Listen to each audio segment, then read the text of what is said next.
In the year 2023 in Springfield, Missouri, James Henderson, a successful businessman and the owner of a large construction company, found himself at the center of a tragic accident. He was on his way home from an important business event when suddenly his car collided with a truck. The impact was severe, and James lost consciousness almost immediately. His car was mangled, and the sound of shattering glass and metal twisted in the air like a haunting echo. Emergency responders arrived at the scene, and James was rushed to the nearest hospital, where doctors worked tirelessly to save him. But each passing day brought a new wave of uncertainty. Despite their best efforts, his condition remained critical, and his chances of survival grew slimmer with every hour. He was placed in a medically induced coma, and the doctors were left with little hope. His family gathered at the hospital, sitting in the sterile waiting room, their faces marked by exhaustion, but they held on to a fragile thread of hope. James's parents, his younger sister, and even a few close friends clung to the idea that somehow, by some miracle, he would wake up. But the reality of the situation was harsh, and it became increasingly clear that they were waiting for something that might never come. She made a decision that she would do everything she could to help him recover. Emily poured herself into her work, monitoring his vitals, adjusting the IVs, and checking his condition every few hours. But it wasn't just the medical care that consumed her. She started talking to him. At first, it was just small words of encouragement, reminders to him that he wasn't alone. But as the days wore on, the words became more personal. She spoke to him about her life, about her family, about her hopes and dreams, even though she knew he couldn't hear her. She told him about her own struggles with starting a new life in a new city and a new job. She found solace in these one-sided conversations, as if, in some strange way, her words were reaching him. It was a comfort to her to believe that, perhaps even though he couldn't hear, he might still somehow understand. Days turned into weeks, and Emily continued to care for James. The weight of his condition wore on her, but she couldn't bring herself to stop. She didn't know why she felt so deeply for a man she had never met, but the connection she sensed grew stronger with each passing day. She found herself waking up early, rushing to the hospital to check on him, and staying late, unwilling to leave until she was certain everything was as it should be. It was a quiet dedication, a commitment that she hadn't expected, but that seemed to have found a place in her heart. In the stillness of the hospital room, when the world outside seemed far away, Emily would often sit by James's bed and talk to him. Sometimes she would read a book aloud, just to hear her own voice break the silence. She would tell him about the little things, how the sun had been shining that morning, how a child in the hallway had been playing with a toy, how her coffee had been too hot. All these small, insignificant moments felt important to her. They made her feel as though, in the vast emptiness of the hospital, there was a connection between them, fragile as it might be. James, of course, remained unaware of her presence in any meaningful way. But Emily didn't mind. It was as if her care, her presence, was enough for her. Perhaps it was the vulnerability she saw in him, or maybe it was the fact that he was in need of someone when he had nothing else left. She couldn't help but feel that her being there mattered, even if he would never be able to acknowledge it. And in a way, it brought her a sense of peace. For Emily, caring for James wasn't just a job. It had become something more, something deeper, something that had begun to change her as much as it was changing him. She had no way of knowing it, but James was still fighting. His mind was locked in a state of darkness, unable to connect with the world around him, but his body, his heart, were still holding on. The battle between life and death was happening on an invisible plane, and every day that passed was a small victory in itself. Emily was part of that fight, though she didn't realize it yet, and as she sat by his side, talking to him, telling him everything she wished she could share, she was unknowingly laying the foundation for something far greater than either of them could have imagined. Months passed, and James remained in a deep, unresponsive state. Emily continued her dedicated care, day in and day out, but the weight of the responsibility was beginning to take its toll. She had grown exhausted from the long shifts, the constant vigilance, and the emotional strain of watching over a man who seemed unreachable. There were days when she felt a deep sense of helplessness, as though she were trapped in a never-ending loop of waiting, watching, and hoping. The doctors were still uncertain about James's chances of recovery, and his family, particularly his parents and younger sister, had grown weary with time.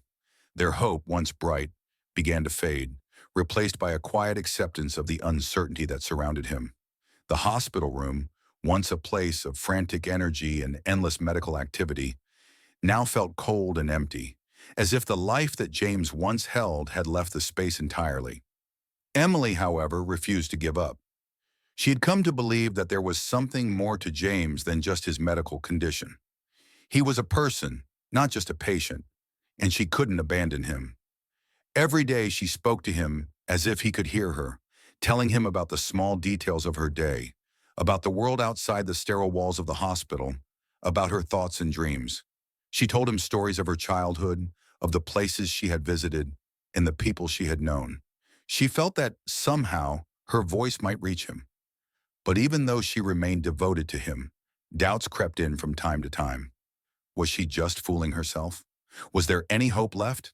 Then on the 87th day after the accident, something unexpected happened.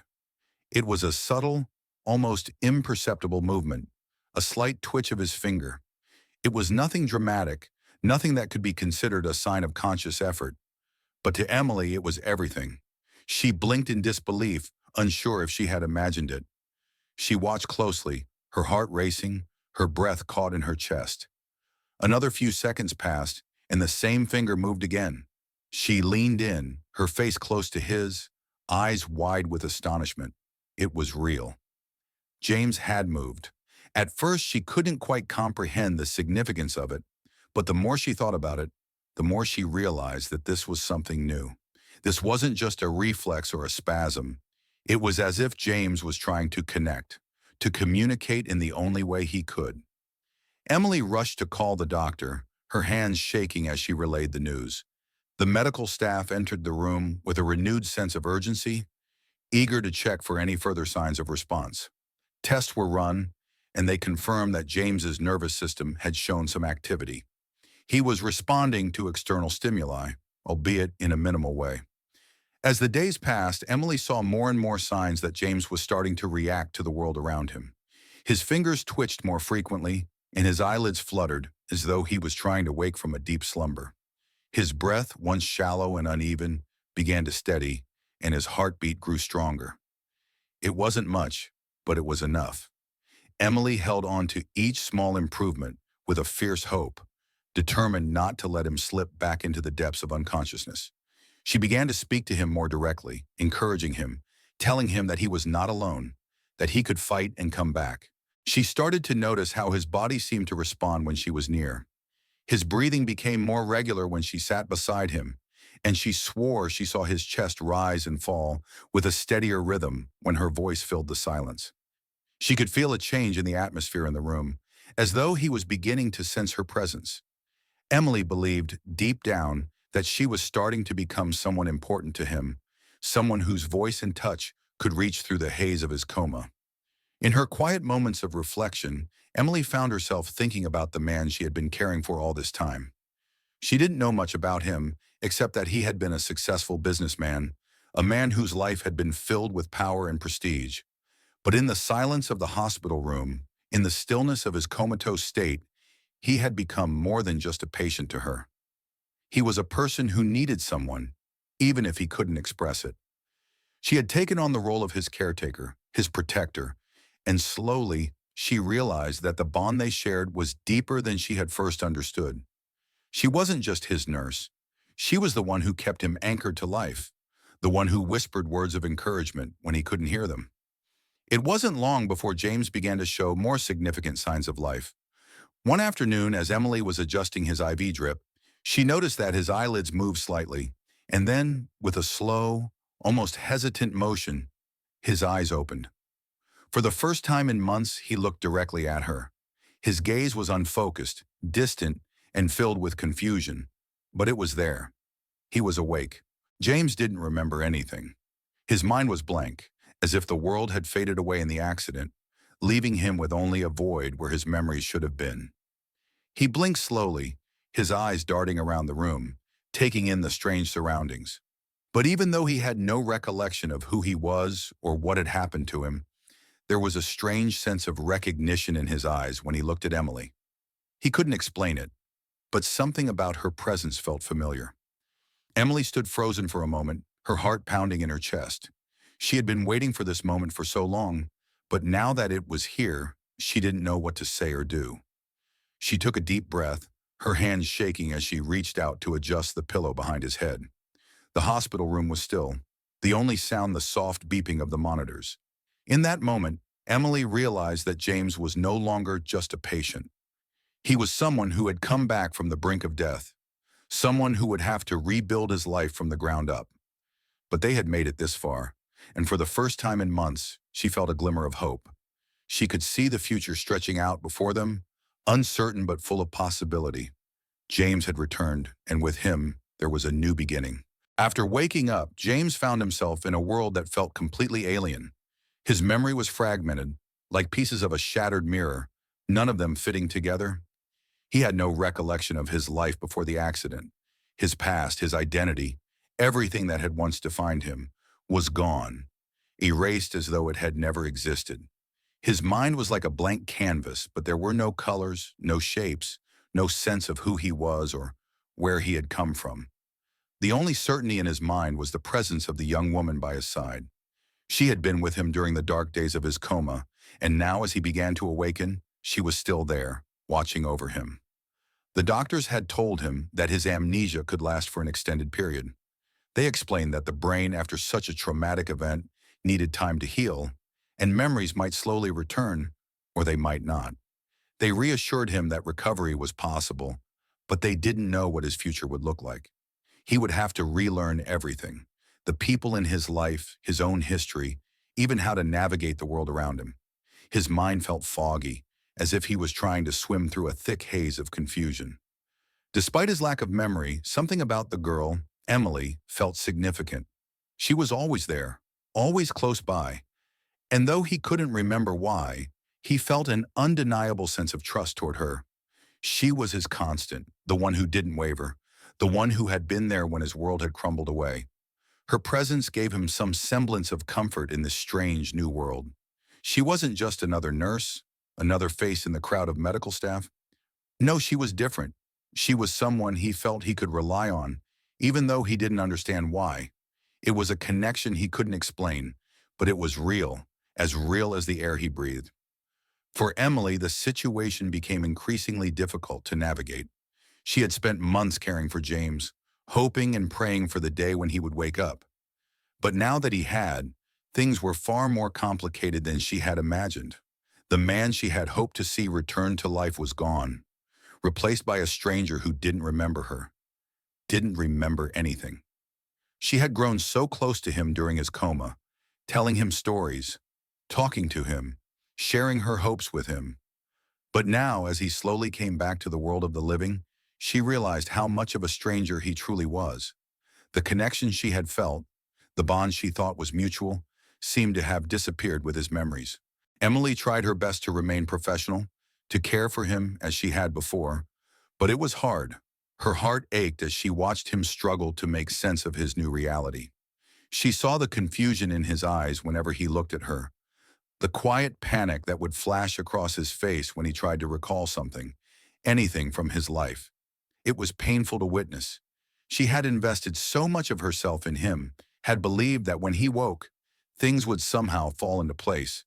But the reality was much more complicated than she had anticipated.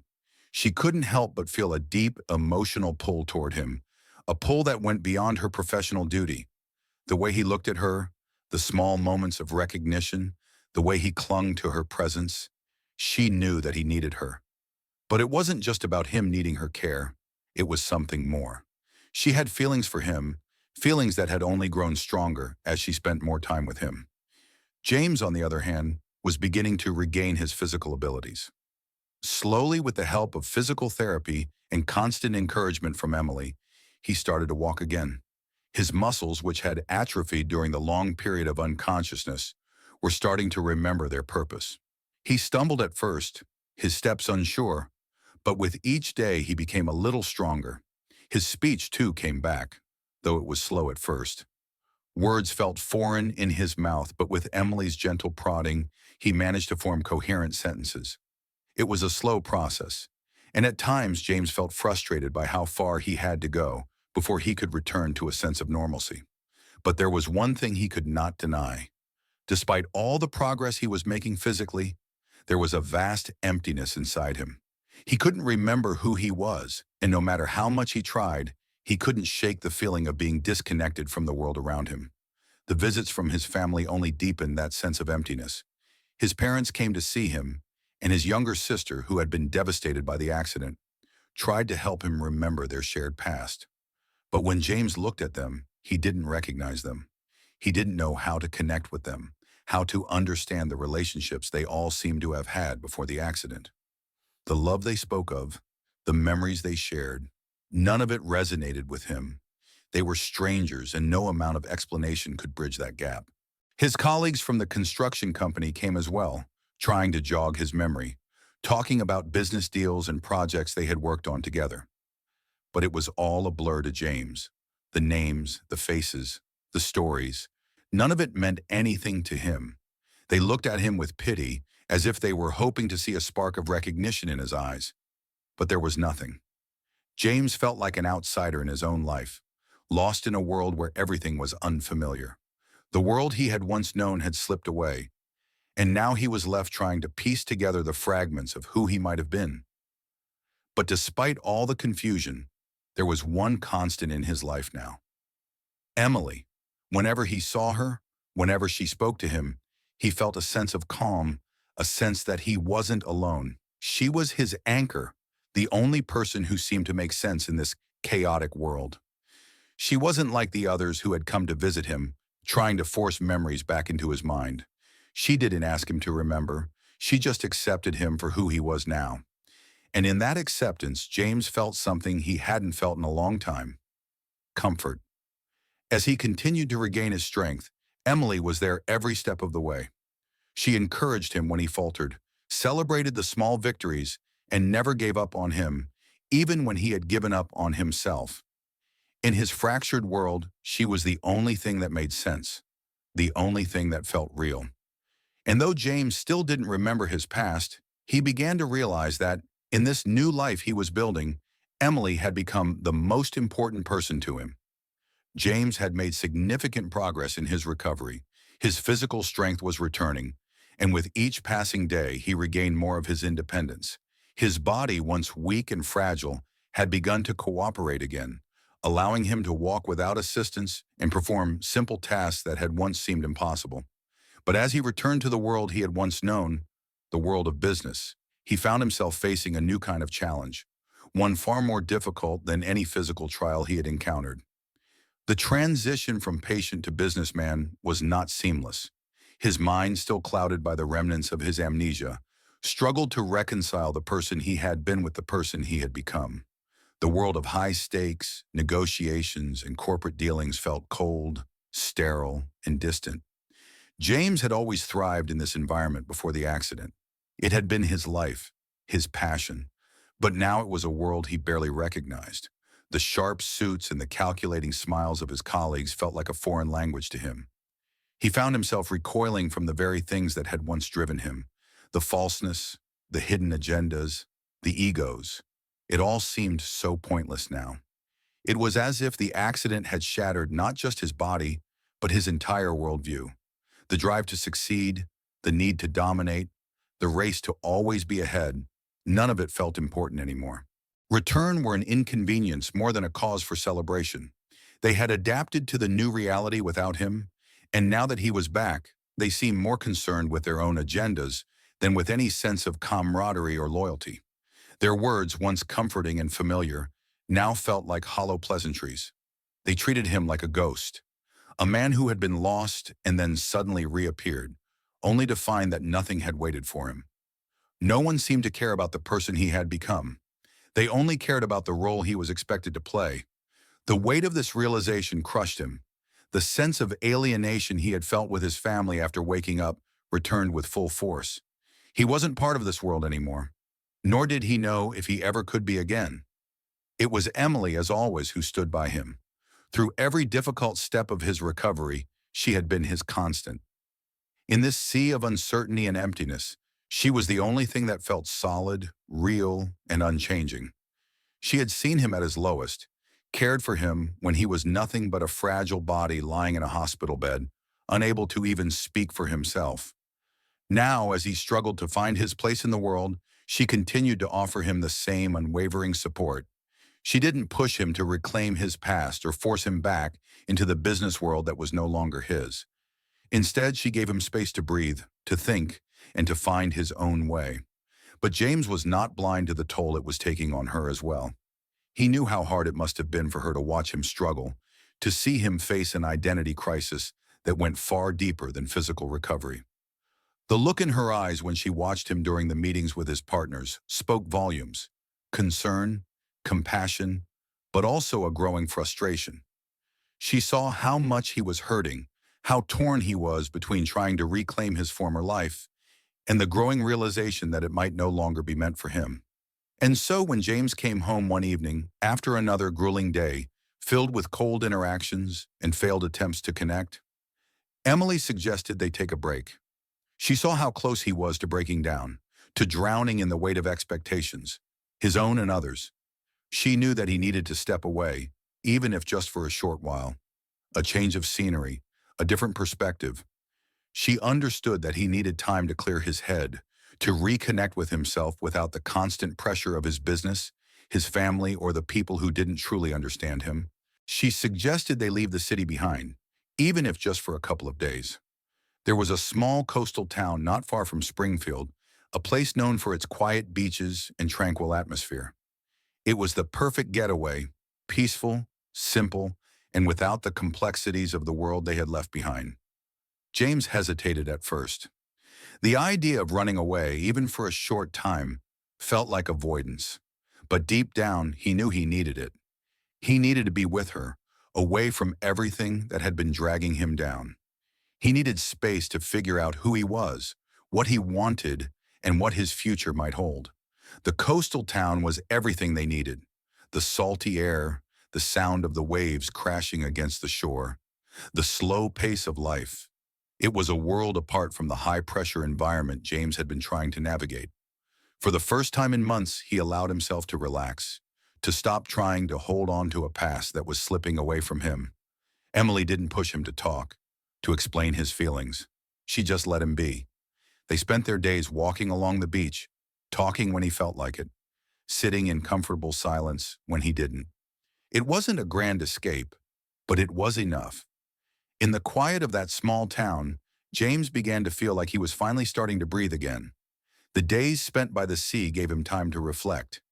He couldn't return to the person he had been before the accident, and perhaps that wasn't the worst thing. The world of business, with its cold and calculating nature, no longer felt like his true calling. The people he had once trusted had moved on without him, and he had no place among them. But there was Emily standing by his side, offering him the support he needed to rediscover himself. James realized that in the end, it wasn't the business world that had defined him. It was the people he chose to let into his life, the ones who cared for him, the ones who saw him not for what he had been, but for who he was becoming. And right now, that person was someone who needed Emily more than anything. The quiet rhythm of the coastal town brought a stillness neither of them had realized they needed. Days passed slowly, wrapped in the scent of salt and the soft crash of waves, and in that silence something began to shift between James and Emily. The distance from the city, the absence of expectations, and the simple moments they shared stripped away the formalities that had once defined their roles. They were no longer patient and nurse, no longer bound by obligation or routine. They were just two people, finally seeing each other with clarity. James, who had spent so long searching for pieces of himself, began to feel something settle inside him. He started to understand that the emptiness he had carried since waking from the coma was not just a symptom of memory loss. It had been a deeper kind of loss, of connection, of meaning, of someone to anchor him. And now, in the quiet presence of Emily, that void felt less vast. He saw the way she smiled at small things, how her eyes lingered on the horizon during their walks, how she instinctively reached for his hand when he faltered on uneven sand. There was no performance in her care. Everything she gave him came from a place of quiet strength and unspoken devotion. As for Emily, the escape from their ordinary lives gave her space to breathe. For the first time since the accident, she allowed herself to acknowledge the toll everything had taken on her. She had held so much in, her fear when James had first arrived at the clinic, the sleepless nights watching over him, the helplessness she had felt when he couldn't even remember his own name, and most of all, the ache of watching him heal without remembering who she had been to him during the darkest days. In the safety of the small town, she let those walls fall. She began to share the quiet burden she had carried, not to be pitied or praised, but simply to be understood. They spent long evenings by the shore, wrapped in blankets as the sun dipped below the water, surrounded by the hum of nature instead of machines and monitors. And in those moments, the truth settled between them. Not sudden, not dramatic, but inevitable. James began to realize that Emily had become the most constant presence in his life. She had been there when he was broken, when he couldn't speak, when he had nothing to give. Her loyalty had never wavered. What began as care had deepened into something far more intimate, far more difficult to name. James didn't need memories to know that what he felt now was real. Emily was no longer just the person who had helped him recover. She had become the foundation of everything he was slowly rebuilding. He had spent months trying to piece together a past that no longer fit. But with Emily, he was discovering something new, something entirely his own. Her voice calmed the storms in his mind. Her presence gave meaning to days that would otherwise feel adrift. The shift between them was quiet but profound. There was no single moment that defined it, only a series of small gestures, glances held longer than before, silences that felt full instead of empty. Gratitude gave way to affection, and affection deepened into something unmistakable. James found himself watching her with different eyes, and in her gaze, he saw a tenderness that mirrored his own. When they returned home, something fundamental between them had changed. They carried the same memories and wounds, but now they also carried something else: hope. James no longer felt haunted by the life he could not remember.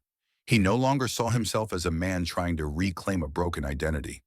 Instead, he was a man moving forward, no longer defined by who he had been, but by who he was becoming. And with Emily beside him, that future no longer felt uncertain. It felt like the beginning of something true. The transformation in James did not happen overnight, but it was steady and unmistakable.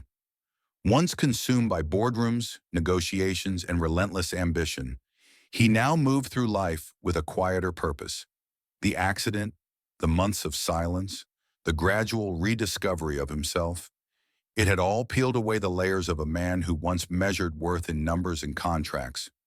In their place emerged someone who sought meaning, not in personal gain, but in the ability to bring light into someone else's darkness. With Emily beside him, James made decisions that once would have seemed impossible. He stepped back from his former role at the company, declining offers to return as CEO, despite pressure from shareholders and old colleagues. The world he once dominated now felt distant, irrelevant to the person he was becoming. Instead, he redirected his energy into creating something new, an initiative aimed at supporting struggling communities, especially children and families with limited access to education and healthcare. Using his extensive network and wealth, he began funding local programs, building community centers, and partnering with nonprofits. Each project carried a piece of his story, shaped by the understanding that the smallest acts of compassion could change a life. He visited shelters without cameras, spoke to families without press coverage, and made decisions not based on returns but on impact. The work grounded him. It gave his days meaning and his nights peace. Emily remained at his side through it all, not just as a companion, but as a guiding presence. She challenged his ideas when needed, supported him when he wavered, and reminded him why he had started this journey in the first place. Their relationship deepened in the quiet moments, in shared cups of coffee before early meetings, in long walks through neighborhoods they hoped to rebuild, in unspoken glances that said more than words ever could. One evening, as the sun dipped behind the Springfield skyline, James led Emily to the rooftop of the building where it had all begun. The city stretched out below them, bathed in the golden light of dusk. It was a place he once stood alone, consumed by the weight of legacy and expectations. Now he stood with her, steady, unafraid, and sure. With the city humming beneath them and the wind gently stirring the air, James looked at Emily with a quiet certainty.